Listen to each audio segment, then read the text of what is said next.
Hello friends, आज हम computer science engineering और इंफॉर्मेशन टेक्नोलॉजी के दुनिया का सबसे इम्पोर्टेंट सब्जेक्ट शुरू करेंगे, TOC, theory of computation.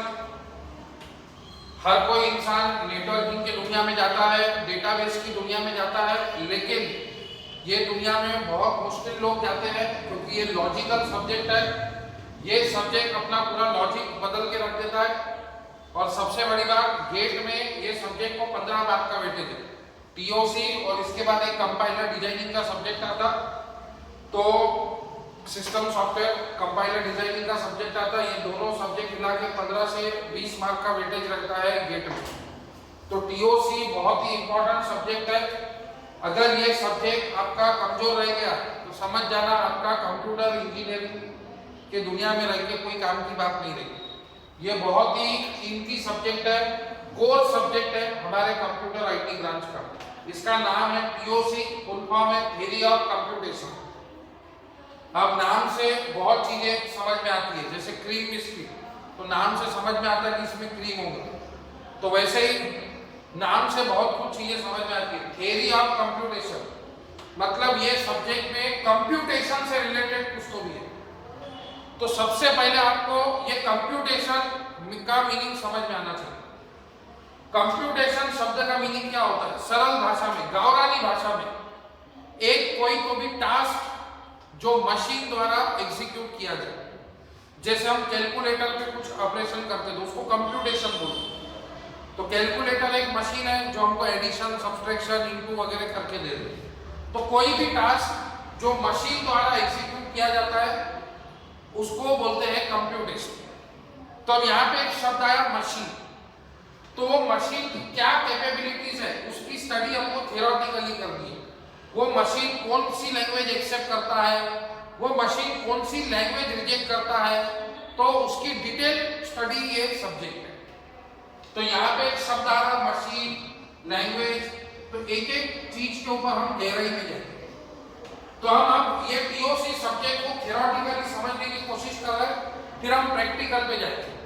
Without theory आप प्रैक्टिकल पे नहीं जा सकते कभी। जैसे आप सी प्रोग्रामिंग, सीपीपी सीखते तो आपको पहले थियोरेटिकली बताया जाता कि class is a blueprint of an object. Class ऐसी कुछ है जो ऑब्जेक्ट को डिफाइन करती है। फिर आपको प्रैक्टिकल डेफिनेशन समझाई जाती है थियोरेटिकल समझने के बाद कि क्लास एक यूजर डिफाइंड डेटा टाइप। तो वैसे ही फ्रेंड्स यहाँ पे आपको पहले थियोरेटिकली ये सब्जेक्ट को समझना है, बाद में हम प्रैक्टिकली जाएंगे। तो इतना समझ में आ गया कि थ्योरी ऑफ कंप्यूटेशन, ये सब्जेक्ट में कंप्यूटेशन के रिलेटेड कुछ तो भी है। कंप्यूटेशन मतलब कोई तो भी एक टास्क जो हम मशीन के द्वारा एग्जीक्यूट कर रहे हैं। Any task which is calculated by machine, calculator, any. तो कोई भी टास्क जो हम मशीन के द्वारा परफॉर्म कर रहे हैं उसको बोलते हैं कंप्यूटेशन।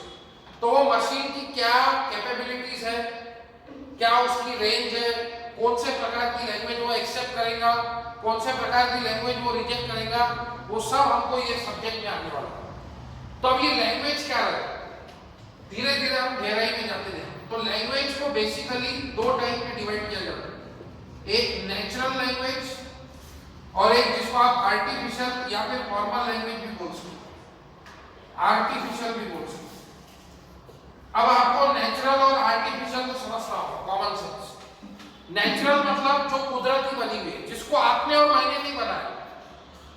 नेचुरल मतलब जो कुदरती बनी हुई है। जैसे आपके प्रोग्रामिंग में इसको बोलते हैं pre defined data type and user defined data type. Pre defined मतलब वो जो डेनिस रिची ने बनाया, जिसमें वो जो पहले से बने हुए हैं। वैसे ही नेचुरल मतलब जो कुदरती बनी हुई लैंग्वेज है। कौन कौन सी कुदरती बनी हुई लैंग्वेज है जिसको आपने मैंने नहीं बनाया?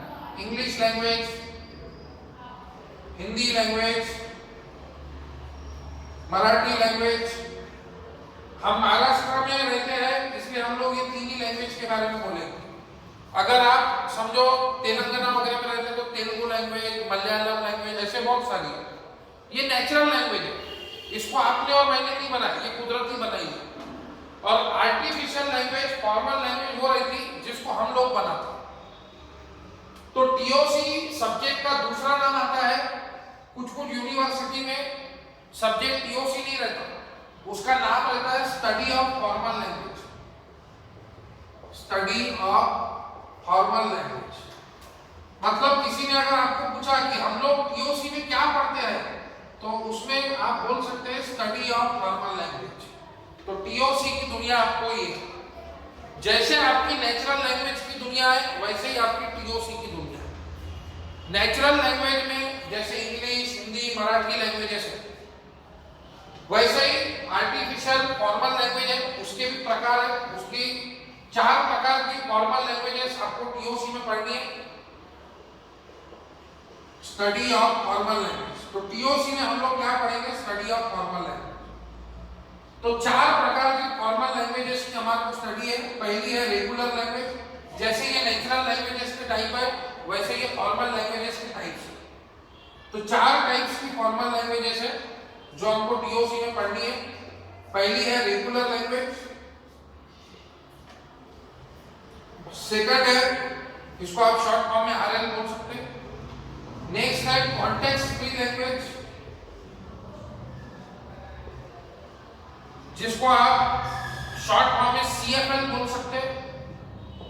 तीसरी है कॉन्टेक्स्ट सेंसिटिव लैंग्वेज, जिसको आप सीएसएल बोल सकते हैं। और चौथी है रिकर्सिव एन्यूमरेबल लैंग्वेज।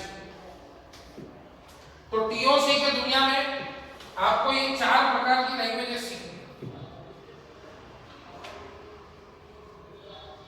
जिसको आप आरईएल भी बोल सकते हैं। जैसे आपको M3 में बताया था ना कि M3 में आपको क्या क्या सीखने का है, linear differential equation, Laplace transform, vector calculus, वैसे ही। तो टीओसी के दुनिया में जो है वो स्टडी ऑफ फॉर्मल लैंग्वेज। अब बड़े बड़े कंपनी में अपने स्टूडेंट्स लोग इंटरव्यू को जाते हैं, तो इंटरव्यू में कभी कभी कुछ प्रेमी ऐसे कुछ मतलब जो रहते इंटरव्यूअर, वो टीओसी के पसंदीदा वाले रहते हैं। तो उसमें वो सवाल पूछते हैं, भाई what is TOC, technical interview. तो अपने लोग जवाब देके आते थियरी ऑफ कंप्यूटेशन, वही स्टूडेंट रिजेक्ट हो जाता है। टीओसी थ्योरी ऑफ कंप्यूटेशन उसको भी पता है, लेकिन आपको कुछ ऐसी बातें बतानी है जो उसको नहीं पता। तो एक्चुअल में डेफिनेशन क्या है? The mathematical representation of computing machine. हम कंप्यूटिंग मशीन्स को मैथमेटिकली कैसे रिप्रेजेंट करेंगे और कैसे बताएंगे कि कौन सी लैंग्वेज को एक्सेप्ट कर रहा है, कौन सी लैंग्वेज को रिजेक्ट कर रहा है, ये मशीन की क्या कैपेबिलिटीज है, ये कौन कौन सी लैंग्वेज को एक्सेप्ट करता है, क्यों, ये सब बातें हम इसमें डिफाइन करेंगे। तो थ्योरी ऑफ कंप्यूटेशन की अगर किसी ने आपको डेफिनेशन पूछा तो आपको ये डेफिनेशन बता जाएगा। 99% कंप्यूटर इंजीनियर लोगों को टीओसी की डेफिनेशन नहीं पता होता, लेकिन जो स्टूडेंट गेट लेवल पे पढ़ाई करते हैं, ये सब्जेक्ट को अपन गेट लेवल से सिखाएंगे, पूरा डिटेल 250 घंटे की पढ़ाई है ये subject. The mathematical representation of computing machine and their capabilities is called as TOC. ये बात समझिएगा फ्रेंड कि टीओसी सब्जेक्ट नेटवर्किंग में किसी को पूछो तो वो बता सकता है कि उसमें IPv4, IPv6 कुछ तो भी एड्रेसिंग है, नेटवर्क रहता, कंप्यूटर कुछ आपस में कनेक्ट रहते, डेटा शेयर करते, तो नेटवर्किंग से ऐसा कुछ रिलेटेड रहेगा। फिर नेटवर्किंग का हो गया, डेटाबेस को कुछ बोलेंगे तो कुछ तो भी डेटाबेस है जहाँ पे हम डेटा को सेव करते हैं, फिर वहाँ पे अपन क्वेरीज के थ्रू ऑपरेशंस परफॉर्म करते हैं, तो ये भी लोगों को जानकारी रहती है। लेकिन ये कंप्यूटर आईटी की दुनिया का ऐसा सब्जेक्ट है, ये सब्जेक्ट को समझने के लिए आपको 3-4 लेक्चर लग जाएंगे कि ये सब्जेक्ट के अंदर क्या है। अब टीओसी किसी ने पूछा तो सब लोग ब्लैंक हो जाते क्या है, लेकिन अब आप लोग ब्लैंक नहीं होंगे। अब आप लोग बताएंगे उनको कि टीओसी मतलब कंप्यूटेशन के थ्रू कुछ तो भी रहता है, कोई भी टास्क जो मशीन द्वारा एग्जीक्यूट किया जाता है, उसमें कंप्यूटिंग मशीन्स के बारे में डिस्कशन है। किस तरह से हम लैंग्वेज को एक्सेप्ट कराते हैं, रिजेक्ट कराते हैं, किस तरह से मशीन वो लैंग्वेज को प्रोसेस करेगी, उसका मैथमेटिकली रिप्रेजेंटेशन क्या रहेगा, वो सब हम इसमें पढ़ेंगे। अब आप बता पाएंगे कि टीओसी के दुनिया में स्टडी ऑफ फॉर्मल लैंग्वेज, जैसे नेचुरल लैंग्वेज होती है वैसे ही एक फॉर्मल लैंग्वेज होती है। नेचुरल लैंग्वेज जो कुदरती बनी हुई है, इंग्लिश, हिंदी, मराठी, ये। वैसे ही फॉर्मल लैंग्वेज होती है, आर्टिफिशियल लैंग्वेज होती है, 4 प्रकार की। Regular language, context free language, context sensitive language, recursive enumerable language. तो हम लोगों को टीओसी की दुनिया में ये 4 प्रकार की लैंग्वेजेस पढ़नी है। अब लैंग्वेज का मीनिंग कब रहता है? अब मैं जो आपको बोल रहा हूं, आप लोग सुन रहे हैं, समझ रहे हैं, एक्सेप्ट कर रहे हैं। समझो अगर मैं अभी यहाँ पे शुरू कर लूं, ordinary different linear differential equation f of d y equal to f of x, तो आप लोग बंद करके भाग जाएंगे वीडियो। आप बोलेंगे सर ये M3 में आपने पढ़ा दिया, वो हमने लेक्चर देख लिए, 56 वीडियो लेक्चर हमने फर्स्ट यूनिट के M3 में देख लिए, अब आप डबल से यही क्यों बता रहे? अभी हमने आपके पास टीओसी की बैच लगाई, तो आप टीओसी के बारे में बताओ। मतलब आप मेरी बात को क्या कर रहे हैं? रिजेक्ट कर रहे हैं। क्यों? क्योंकि आपने टीओसी की बैच लगाई और मैं M3 की बैच की बात कर रहा हूं। उसके बाद अगर मैं यहाँ पे समझो कुछ तेलुगु भाषा में बोलूं, इसकुंटा इसकुंटा ऐसा कुछ तो भी मैं समझो बोलूं, तो आप बोलेंगे सर ये कौन सी भाषा में आप सिखा रहे हैं, ये हमको समझ में ही नहीं आ रही। हम महाराष्ट्र में रहते हैं, हमको इंग्लिश में बताओ, हिंदी में बताओ, मराठी में बताओ, हमको ये 3 लैंग्वेज एक्सेप्टेबल है। आप तेलुगु मलयालम बोलेंगे, ये हमको एक्सेप्टेबल नहीं। तो कहने का मतलब लैंग्वेज का मीनिंग तब रहता जब उसको कोई एक्सेप्ट और रिजेक्ट करने वाला। अब ये जो नेचुरल लैंग्वेज है, इंग्लिश, हिंदी, मराठी, इनको एक्सेप्ट और रिजेक्ट कौन करता?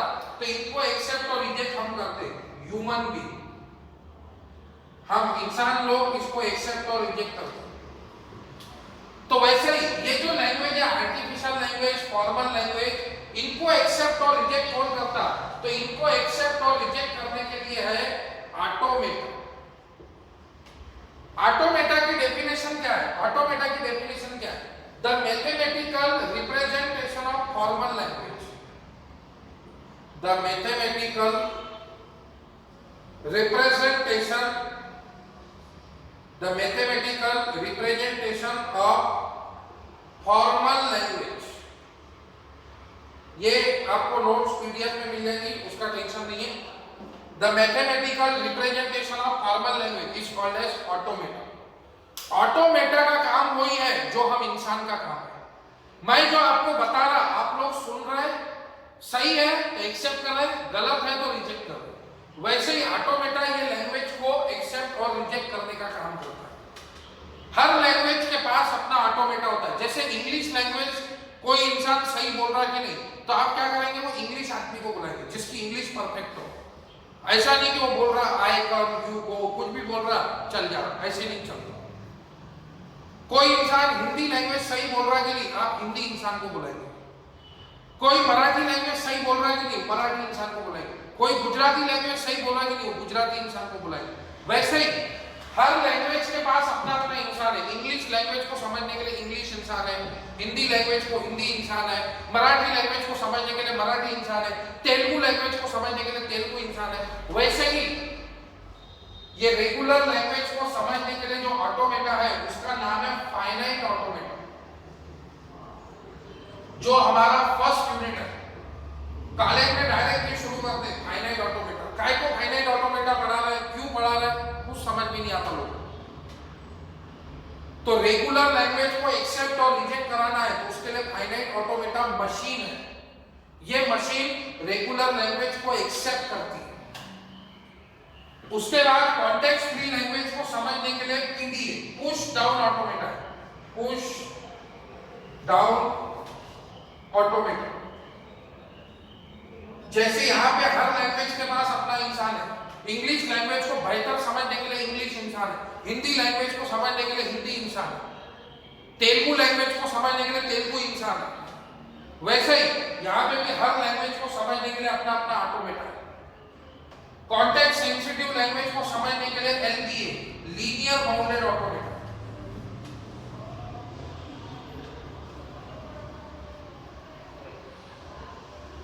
और रिकर्सिव एन्यूमरेबल लैंग्वेज को समझने के लिए ट्यूरिंग मशीन है, जिसको शॉर्ट फॉर्म में टीएम बोलेंगे, ट्यूरिंग मशीन।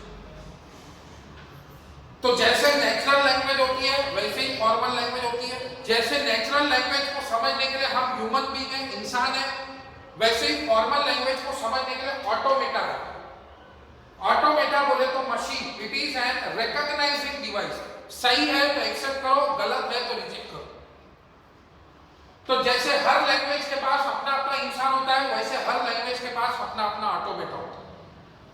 पूरे डीओसी में आपको 4 प्रकार की फॉर्मल लैंग्वेजेस पढ़नी है, फिर उनके 4 प्रकार के ऑटोमेटास पढ़ने हैं कि रेगुलर लैंग्वेज को फाइनाइट ऑटोमेटा कैसे एक्सेप्ट करता है, कॉन्टेक्स्ट फ्री लैंग्वेज को पुश डाउन ऑटोमेटा कैसे एक्सेप्ट करता है, कैसे रिकॉग्नाइज करता है, क्या रूल्स है, क्या पैरामीटर्स है, कॉन्टेक्स्ट सेंसिटिव लैंग्वेज को लीनियर बाउंडेड ऑटोमेटा कैसे एक्सेप्ट करता है, कैसे रिकॉग्नाइज करता है।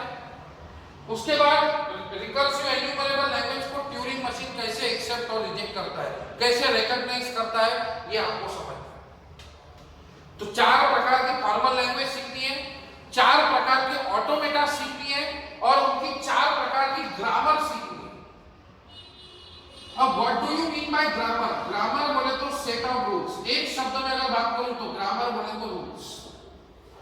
मैंने अभी थोड़ी देर पहले आपको बोला कि मैं जो बोल रहा हूं आप लोग सुन रहे, समझ रहे। अगर मैं डायरेक्ट ऐसे आड़ी टेढ़ी बात करूं, आई कम, यू गो, यू लिसन, आप समझेंगे क्या? नहीं, क्योंकि ये प्रॉपर ग्रामेटिकल नहीं है। तो लैंग्वेज को मीनिंग आने के लिए ग्रामर का रहना बहुत जरूरी है। ग्रामर बोले तो सेट ऑफ रूल्स। हमको हिंदी लैंग्वेज में हिंदी ग्रामर सिखाई जाती है, जिसको आप व्याकरण बोलते हैं। मराठी लैंग्वेज में मराठी ग्रामर सिखाई जाती है, इंग्लिश लैंग्वेज में इंग्लिश ग्रामर सिखाई जाती है। कुछ लोग संस्कृत सीखते तो संस्कृत की ग्रामर रहती, कुछ लोग तेलुगु सीखते तो तेलुगु लैंग्वेज। हर लैंग्वेज के पास एक तो ऑटोमेटा होता है समझने के लिए, वो सही है कि गलत, और वो जो लैंग्वेज है उसको प्रॉपर मीनिंग देने के लिए ग्रामर होती है, रूल्स होते हैं। जैसे हिंदी लैंग्वेज के पास हिंदी ग्रामर, मराठी लैंग्वेज के पास मराठी ग्रामर, तेलुगु लैंग्वेज के पास तेलुगु ग्रामर। तो वैसे ही यहाँ पे हर लैंग्वेज के पास अपनी ग्रामर होती है। रेगुलर लैंग्वेज के पास होती है regular grammar, context free language के पास होती है context free grammar, context sensitive language के पास होती है कॉन्टेक्स्ट सेंसिटिव ग्रामर, और रिकर्सिव एन्यूमरेबल लैंग्वेज के पास होती है रिकर्सिव एन्यूमरेबल ग्रामर। तो मतलब आपको टीओसी के दुनिया में 4 प्रकार की फॉर्मल लैंग्वेज सीखनी है, उसके 4 प्रकार के ऑटोमेटा सीखने हैं, और उसकी 4 प्रकार की आपको ग्रामर सीखनी। यही हमारी टीओसी की दुनिया है। किसी ने आपको पूछा कि आप टीओसी में क्या पढ़ते, तो आपको बताने आपको ना स्टडी ऑफ फॉर्मल लैंग्वेज। जैसे नेचुरल लैंग्वेज होती है वैसे फॉर्मल आर्टिफिशियल लैंग्वेज होती है। फर्क इतना है, नेचुरल लैंग्वेज कुदरती बनाई हुई है, आपने और मैंने नहीं बनाई। फॉर्मल लैंग्वेज हमने इंसान ने बनाई, हम लोगों ने इसको बनाई है। काहे के लिए? मशीन के। जैसे नेचुरल लैंग्वेज में टाइप्स होते हैं इंग्लिश, हिंदी, मराठी, वैसे फॉर्मल लैंग्वेज के भी 4 टाइप्स। ये आप बचपन से अभी तक की ये दुनिया देख चुके हो, अब आपको ये दुनिया देखनी है, स्टडी ऑफ फॉर्मल लैंग्वेज। हमारे टीओसी के दुनिया में हम लोगों को 4 प्रकार की फॉर्मल लैंग्वेज पढ़नी है। इसका एप्लीकेशन कहां पे आता है? इसका एप्लीकेशन आता है एक्सपर्ट सिस्टम। हम लोग एक्सपर्ट सिस्टम बनाते हैं जिससे इंसान का काम वो सिस्टम खुद करता है।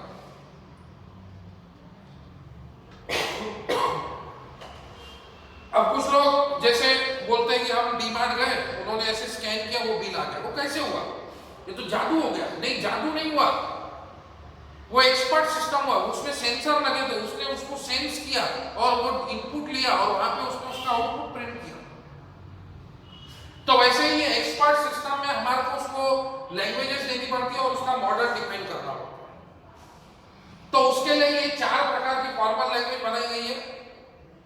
जैसे नेचुरल लैंग्वेज को समझने के लिए इंसान है, ह्यूमन बीइंग है, हम लोग है, सही है तो एक्सेप्ट करते, गलत है तो रिजेक्ट करते। वैसे ही ये फॉर्मल लैंग्वेजेस को भी रिकॉग्नाइज करने के लिए, समझने के लिए इसके 4 प्रकार के ऑटोमेटा।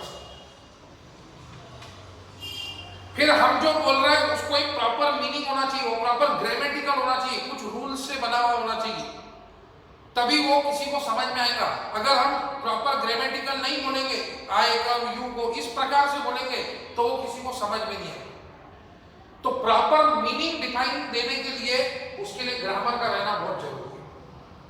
जैसे नेचुरल लैंग्वेज की दुनिया में हर लैंग्वेज के पास खुद की ग्रामर होती है। हिंदी लैंग्वेज का हिंदी ग्रामर, मराठी लैंग्वेज का मराठी ग्रामर, वैसे ही रेगुलर लैंग्वेज का regular grammar, context free language का context free grammar, context sensitive language का context sensitive grammar, recursive enumerable language का रिकर्सिव एन्यूमरेबल ग्रामर।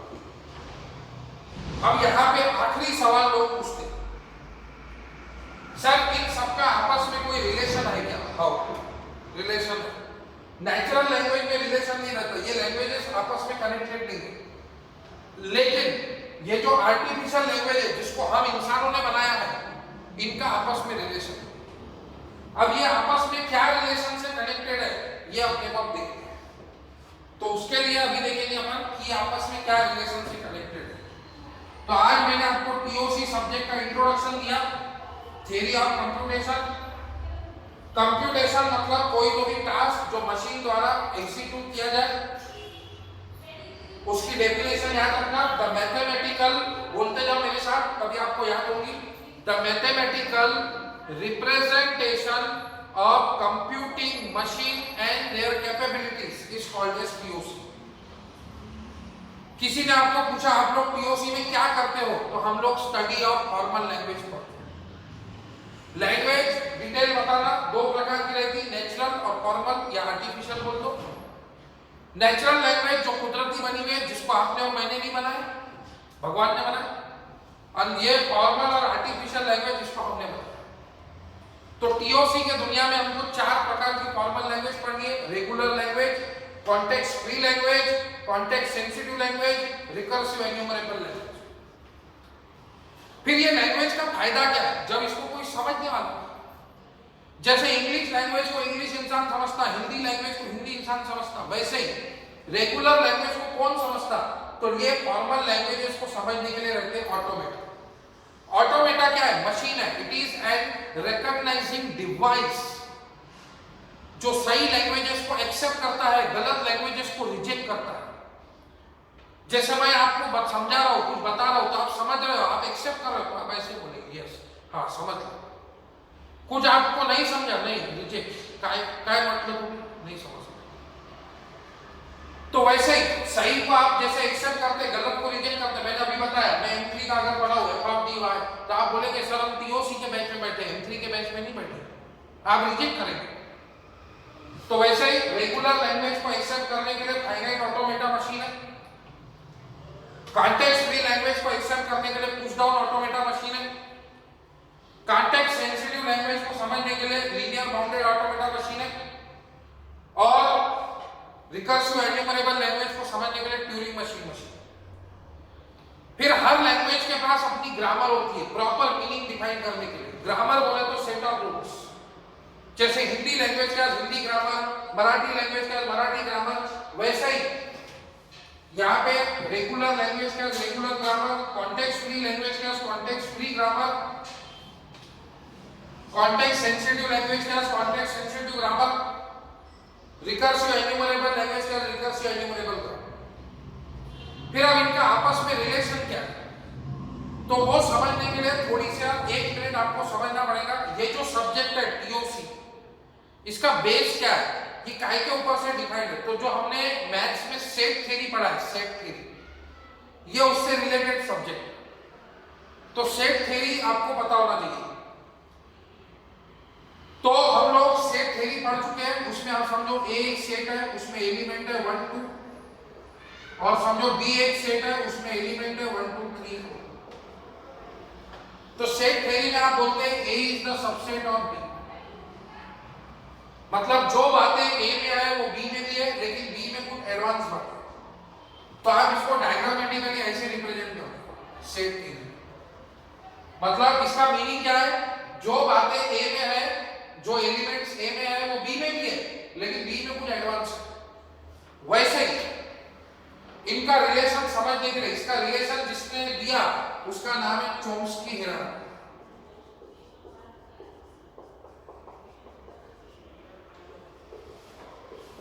जो पहले दिन बात सिखाने को ना, ये कॉलेज में 5वें यूनिट में बात बताई जाती,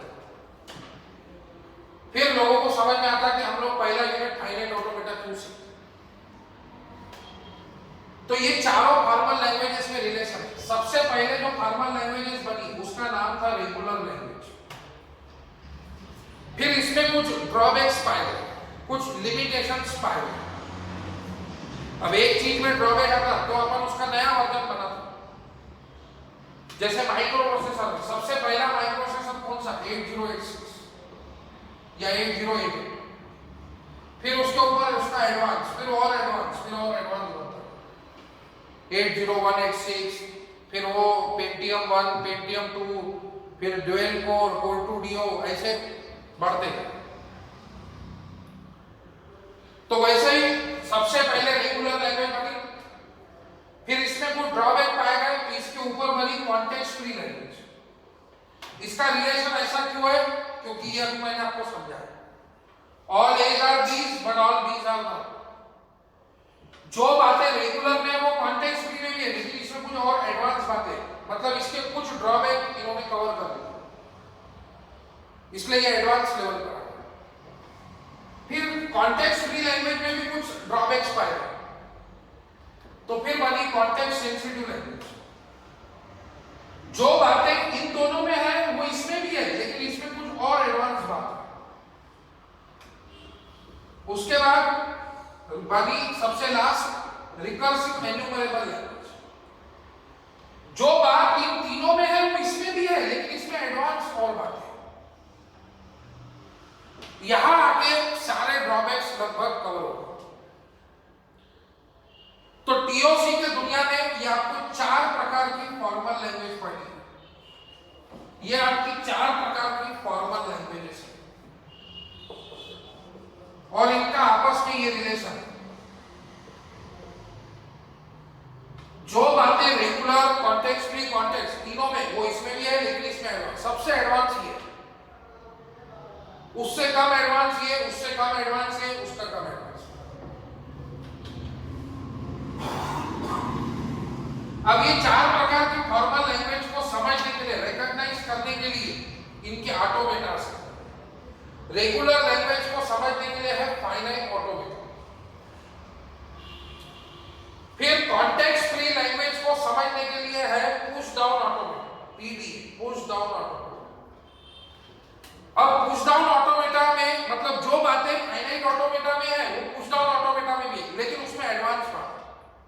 अब वो एडवांस बात क्या है? तो पुश डाउन ऑटोमेटा में वही कंप्यूटेशन पावर है जो फाइनाइट ऑटोमेटा मशीन में है। ये फाइनाइट ऑटोमेटा मशीन है, ये रेगुलर लैंग्वेज को एक्सेप्ट करती है, रिकॉग्नाइज करती है। तो मैंने बताया इसमें कुछ ड्रॉबैक आएंगे तो फिर ये बने। तो हमारे कंप्यूटर आईटी की दुनिया में ड्रॉबैक कहां पे आता? तो ड्रॉबैक आता मेमोरी में, स्पेस में। अब ये हडूप क्यों बना? हडूप क्यों चल रहा आजकल? बिग डेटा क्यों चल रहा? क्योंकि आजकल जो डेटा है वो ज्यादातर इमेजेस और वीडियोस फॉर्म में है, और इमेजेस और वीडियोस की साइज काफी होती है, इसलिए आजकल हडूप चल रहा, बिग डेटा। तो वैसे ही अब ये पुश डाउन ऑटोमेटा में क्या है? तो पुश डाउन ऑटोमेटा में वही कंप्यूटेशन पावर है जो एमए में है, प्लस 1 ऑक्सिलरी मेमोरी, एक मेमोरी ज्यादा है। फिर कुछ लोग बोलते सर थोड़ा सा और डिटेल बताओ, ये हमारे को थोड़ा समझ में नहीं आ रहा, थोड़ा सा नॉन टेक्निकल भाषा में बताओ।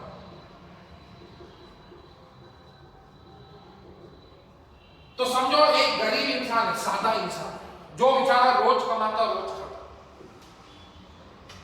लो लेवल का इंसान, गरीब इंसान। फिर एक इंसान है कि उसको रोज कमाने की जरूरत नहीं है, मतलब उसके पास कुछ सेविंग है, मतलब 3-4 साल 5 साल वो ऐसे भी रह सकते हैं, उसके पास इतना सेव है, मतलब उसके पास एक तिजोरी है। मेमोरी मतलब तिजोरी समझो, इंसान ही है, वो भी फाइनाइट ऑटोमेटा इंसान समझो, लेकिन ये गरीब है। फाइनाइट ऑटोमेटा नाम से ही समझ में आ रहा, finite automata, it have finite amount of memory, it have finite amount of memory. Push down automata में जो कंप्यूटेशन पावर फाइनाइट ऑटोमेटा, जो इंसान गरीब है उसको भी 2 कान है, 2 आंख है, ऐसा थोड़ी है। अमीर इंसान को 4 कान है, ऐसा थोड़ी। वो उसको भी 2 आंख है, 2 कान है, वही है, 1 नाक है, 1 मुंह है, तो वो भी इंसान ही है, लेकिन उसके पास क्या है, एक मेमोरी है, उसके पास कुछ पैसे सेव है, इसके वजह से वो थोड़ा सा ज्यादा पावरफुल है। फिर लीनियर बाउंडेड ऑटोमेटा मशीन है, वो क्या करती, वो उसके अंदर कंप्यूटेशन पावर भी एमए का ही है, लेकिन इसके बाद 2 ऑक्सिलरी मेमोरी, इसके बाद 2 तिजोरी, इसका काम इससे भी फास्ट होगा, पैसा ज्यादा है, ये 4-5 साल की सेविंग है इसके पास 15 साल की सेविंग, 20 साल की सेविंग, पैसे को सलाम है। उसके बाद ये रिकर्सिव एन्यूमरेबल लैंग्वेज, इसको एक्सेप्ट करने के लिए कौन सी मशीन है, ट्यूरिंग मशीन है, इसमें भी कंप्यूटेशन पावर एफए का है, लेकिन इसमें n ऑक्सिलरी मेमोरी है, n मतलब अनगिनत, और n की वैल्यू जो इसकी रहेगी वो 2 या 2 से ज्यादा रहेगी, मतलब इसके पास n मेमोरी है, इसके पास, ये अंबानी है समझ लो, इसकी 10-20 पीढ़ियां बैठ के खा सकते हैं, इसलिए इसका कंप्यूटर, सब में कंप्यूटेशन पावर फाइनाइट ऑटोमेटा का है, समझ रहे। अब मेरे को आपको बताओ, आप ALP पढ़ते, असेंबली लैंग्वेज प्रोग्रामिंग, उसमें आपको 8086 माइक्रो प्रोसेसर या 8088 क्यों पढ़ाते, बताओ मेरे को, ये कभी आपने सोचा है क्यों पढ़ाते? जवाब सोच के जवाब, क्योंकि जो बातें 8086 माइक्रो प्रोसेसर में, वो एडवांस माइक्रो प्रोसेसर में भी। अब आजकल जो भी चल रहा, i7 i9 जो भी चल रहा, core 2 Duo, dual core, i7 i9 जो भी चल रहा माइक्रो प्रोसेसर, उसमें 8086 की भी बात है और एडवांस बात है। तो 8086 बेसिक माइक्रो प्रोसेसर, आपको बेसिक ही नहीं पता है तो आप डायरेक्ट एडवांस जान के क्या करोगे? इसीलिए आपको सिलेबस में आज भी 8086 माइक्रो प्रोसेसर पढ़ाया जाता है, कि जो उसमें इंस्ट्रक्शन सेट है, जो उसमें रजिस्टर है, जो उसकी बेसिक फंक्शनैलिटी है, वो i7 में भी है, लेकिन उसमें कुछ एडवांस बातें हैं। इसीलिए आप देख रहे होंगे सब में कंप्यूटेशन पावर एफए का ही है, सिर्फ मेमोरी बढ़ते जाते हैं, तिजोरियां बढ़ती। मतलब अगर आपको फाइनाइट ऑटोमेटा नहीं समझा तो आपको पीडीए भी नहीं समझेगा, एलबीए भी नहीं समझेगा, ट्यूरिंग मशीन भी नहीं समझेगा। समझ रहे बात? तो ये 4 प्रकार की फॉर्मल लैंग्वेजेस पढ़नी है। फिर ये 4 प्रकार की फॉर्मल लैंग्वेजेस को इनके ऑटोमेटास कैसे एक्सेप्ट करते हैं वो समझना है। मैंने ऑटोमेटा की डेफिनेशन बताई, the mathematical representation of formal language is called as automata. Automata बोले तो मशीन रिकॉग्नाइज डिवाइस, जो सही है तो एक्सेप्ट करेगी, गलत है तो रिजेक्ट करेगी। उसके बाद ये 4 प्रकार की लैंग्वेजेस के पास इनकी 4 प्रकार की ग्रामर, क्योंकि लैंग्वेज को प्रॉपर मीनिंग डिफाइन करने के लिए ग्रामर का रहना जरूरी है। आज तक ऐसी कोई लैंग्वेज पैदा नहीं हुई जिसके पास ग्रामर नहीं। तो रेगुलर लैंग्वेज के पास है रेगुलर ग्रामर, जिसको आप टाइप 3 ग्रामर भी बोल सकते हैं, इसका दूसरा नाम। कॉन्टेक्स्ट फ्री लैंग्वेज के पास है कॉन्टेक्स्ट फ्री ग्रामर, जिसको आप टाइप 2 ग्रामर भी बोल सकते हैं। कॉन्टेक्स्ट सेंसिटिव लैंग्वेज के पास है कॉन्टेक्स्ट सेंसिटिव ग्रामर, जिसको आप टाइप 1 ग्रामर भी बोल सकते हैं। और फाइनली रिकर्सिव एन्यूमरेबल लैंग्वेज के पास है रिकर्सिव एन्यूमरेबल ग्रामर, जिसको आप टाइप 0 ग्रामर भी बोल सकते हैं। और ये जो चित्र मैंने अभी बनाया है ये आपकी टीओसी की दुनिया है। तो अब आपको किसी ने भी पूछा कि आप टीओसी में क्या पढ़ते हो, तो आप बता सकते हैं कि टीओसी में हम लोग स्टडी ऑफ फॉर्मल लैंग्वेज, 4 प्रकार की फॉर्मल लैंग्वेजेस सीखते हैं, उनके 4 प्रकार के ऑटोमेटा सीखते हैं और उनकी 4 प्रकार की ग्रामर सीखते हैं। हम लोग पहला यूनिट फाइनाइट ऑटोमेटा क्यों पढ़ते हैं? क्योंकि वो बेसिक है, वो नहीं समझा तो पीडीए नहीं समझेगा, एलबीए नहीं समझेगा, ट्यूरिंग मशीन नहीं समझेगा। इसीलिए फाइनाइट ऑटोमेटा का आना जरूरी है। और आपको बता दूं, पहले दोनों यूनिट आपके रेगुलर लैंग्वेज के ऊपर, first and second unit. Third unit आपका कॉन्टेक्स्ट फ्री लैंग्वेज के ऊपर। तो कहने का मतलब पहले दोनों यूनिट आपके रेगुलर लैंग्वेज के ऊपर है। ये पहले दो यूनिट अगर मजबूत हुए, यहाँ पे M3 जैसा काम नहीं है, लीनियर डिफरेंशियल इक्वेशन अलग लेसन है, लैप्लास अलग है, वेक्टर अलग है, कॉम्प्लेक्स अलग है, नहीं। यहाँ पे डिपेंडेंसी इफेक्ट। अगर आपका पहले दो यूनिट कमजोर रह गए तो समझो आपको तीसरा यूनिट भी नहीं आएगा, चौथा भी नहीं आएगा, पांचवा भी नहीं आएगा, छठवा भी नहीं आएगा।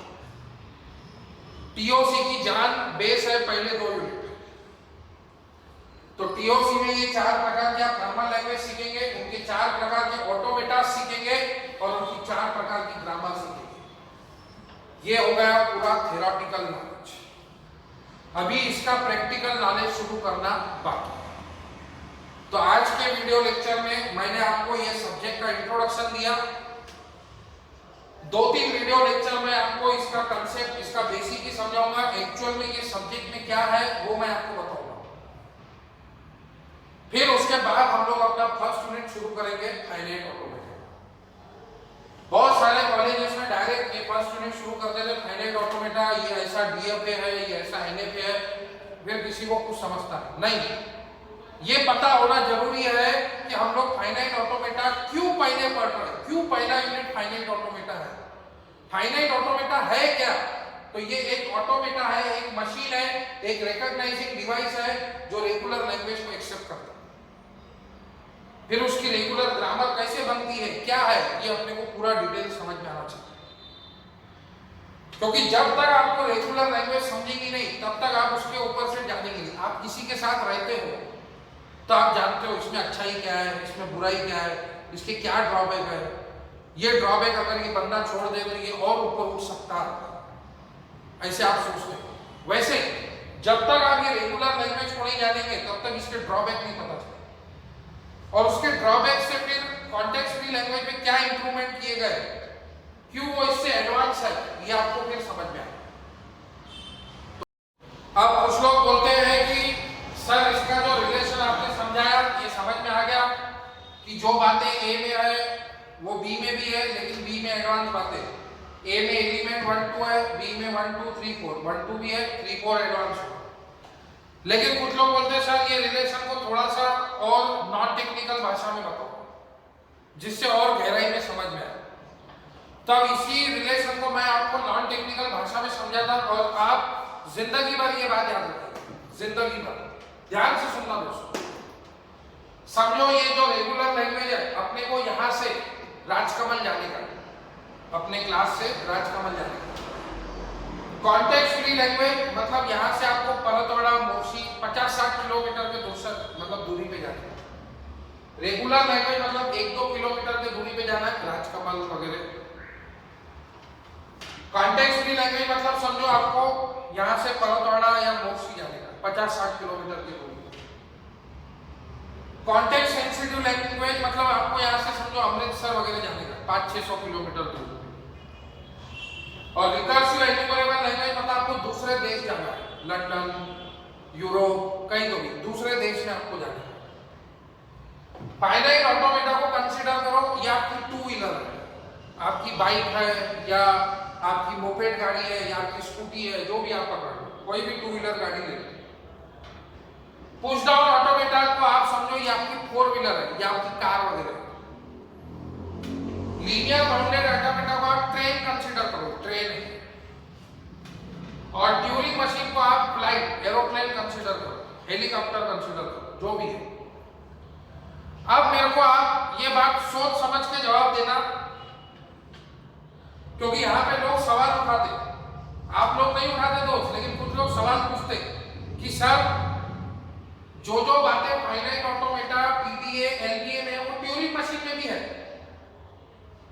मतलब ट्यूरिंग मशीन का कंप्यूटेशन पावर इतना है कि वो ये चारों लैंग्वेज एक्सेप्ट कर सकता है, regular language, CFL, CSL, REA, क्योंकि इसका कंप्यूटेशन पावर तेज है ना। जो बातें एफए में वो इसमें भी है, इसमें पास यंग मेमोरी है, तो वह एन मेमोरी का इस्तेमाल नहीं करके एफए से डायरेक्ट रेगुलर लैंग्वेज एक्सेप्ट कर सकता है। LBA आपकी 3 लैंग्वेज एक्सेप्ट कर सकता, regular language, CFL, CSL। PDA आपकी 2 लैंग्वेज एक्सेप्ट करता, RL, CFL। और फाइनाइट ऑटोमेटा आपकी एक ही लैंग्वेज एक्सेप्ट कर सकता। तो लोग बोलते हैं कि ये 4 ऑटोमेटा क्यों सिखा रहे हैं? आप डायरेक्ट ट्यूरिंग मशीन सिखाओ, एक ही मशीन 4 लैंग्वेज एक्सेप्ट करती है। ये सवाल लोगों की तरफ से आता है, तो उसके लिए ये नॉन टेक्निकल एग्जांपल है। रेगुलर लैंग्वेज मतलब यहां से राजकमल जाना, कॉन्टेक्स्ट फ्री लैंग्वेज मतलब यहां से मोर्शी जाना, कॉन्टेक्स्ट सेंसिटिव लैंग्वेज मतलब यहां से अमृतसर जाना, और रिकर्सिव एन्यूमरेबल लैंग्वेज मतलब यहां से मेरे को लंदन जाना, अमेरिका जाना। तो आप बताओ, क्या मैं 2 व्हीलर से अमेरिका जा सकते क्या? नहीं, पॉसिबल नहीं है। इसलिए फाइनाइट ऑटोमेटा सिर्फ रेगुलर लैंग्वेज ही एक्सेप्ट करता है। तो 2 व्हीलर से मैं राजकमल जा सकता, क्या मैं हेलीकॉप्टर से राजकमल जा सकता? क्या जा सकता? आप बोल रहे हो कि नहीं। अरे क्यों भाई, हेलीकॉप्टर से मैं हजारों किलोमीटर जा सकता, तो 1-2 किलोमीटर का राजकमल नहीं जा सकता? जा सकता, लेकिन जाऊंगा क्या? नहीं। क्यों? क्योंकि हमारे कंप्यूटर IT के दुनिया में 2 चीजों का बहुत फैक्टर है। क्या? एक टाइम, स्पेस और कॉस्ट। ये 3 चीजें महत्वपूर्ण। अब मैं हेलीकॉप्टर को उठाऊं, राजकमल पे उतारूं, बहुत टाइम लगेगा। फिर स्पेस भी होना, मैं हेलीकॉप्टर कहां से उठाऊं? अब वही 2 व्हीलर तो मैं गली गुली से निकाल के 1 मिनट में मैं पहुंच जाऊंगा राजकमल। तो जितना इफेक्टिवली मैं फाइनाइट ऑटोमेटा से रेगुलर लैंग्वेज को एक्सेप्ट करूंगा, उतना मैं ट्यूरिंग मशीन से नहीं करूंगा। मैं हेलीकॉप्टर से राजकमल जा सकता, लेकिन मैं जाऊंगा नहीं, क्योंकि टाइम ज्यादा लगेगा, स्पेस ज्यादा लगेगी, कॉस्ट ज्यादा लगेगी। आई बात समझ में? मैं हेलीकॉप्टर से मोर्शी भी जा सकता, लेकिन मैं जाऊंगा नहीं, क्योंकि बहुत वही टाइम, स्पेस, कॉस्ट। तो जितना effectively finite automata regular language को एक्सेप्ट करेगा, उतना नहीं। अब समझो, इसी को आप बोले एग्जांपल में भी ले सकते। समझो एक इंसान है जिसने मैथ्स में PhD कर ली, PhD, बड़े-बड़े थ्योरम, बड़े-बड़े इक्वेशन, बहुत पढ़ाई कर ली उसने मैथ्स की, हाई लेवल की जाकर। और उसमें उसके पास एक इंसान गया और उसने पूछा कि सर बताओ 2+3 कैसे होता?